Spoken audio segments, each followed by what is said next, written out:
তোমরা লক্ষ্য করো কি আছে না 959 পেজে fill in the blanks with article preposition, এটা যে পূরণ করতে দিয়েছে এটা কিন্তু খুব ইন্টারেস্টিং। তোমাদের দেখো টেক্সট বই থেকেই পুরো পার্টটাকে তুলে দিয়েছে। আর you may get this kind of question in your Madhyamik examination question paper. ঠিক আছে, তোমরা হয়তো এই ধরনের কোয়েশ্চেন পেপার পাবে যেখানে তোমাদেরকে টেক্সট থেকে তুলে দেওয়া হবে এবং সেটা ফিল আপ করতে হবে। চলো এখানে কয়েকটা ইন্টারেস্টিং পার্ট আছে, তোমাদেরকে দেখিয়ে দিই। এখানে তোমরা দেখো এখানে টাইম আছে, তাই না? টাইমের আগে কি বসে? অ্যাট বসে। এখানে আমরা অ্যাট বসাবো। দেখো অ্যাটের ক্ষেত্রে এটা ক্যাপিটাল লেটারে লিখতে হচ্ছে, কেন? লাইনটা স্টার্ট হচ্ছে, ঠিক আছে। তারপরে দেখো when he ought to have been in, তারপরে যখন তার থাকা উচিত ছিল স্কুল, স্কুলটা তো ওদের নির্দিষ্ট, তাই না? তাই জন্য এখানে দা বসাবো। তাহলে ইন দ্য স্কুল প্রেয়ার হল, স্কুলের প্রেয়ার হলে, তাহলে এখানে দা বসানো হলো।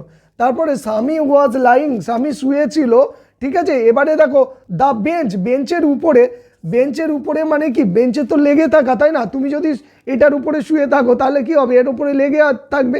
তাহলে সবসময় মনে রাখবে যে যখন অন বসাবো সেটা হচ্ছে এর উপরে ঠেকে থাকবে, কিন্তু যখন ঠেকে থাকবে না তখন ওভার বসাতে হবে। তাহলে অন দ্য বেঞ্চ হলো। ইন মাদার্স রুম, এই জায়গাটাও খেয়াল করো, এখানে ইন দেওয়া আছে, কিন্তু ব্যাপারটা বুঝবে। তোমাদের যদি এই জায়গাটা না দিয়ে এই জায়গায় তোমার শূন্যস্থান করতে দিত তাহলে তোমাদেরকে কি ইন বসাতে হতো, ঠিক আছে। তখন অবশ্যই এখানে অন দেওয়া থাকতো।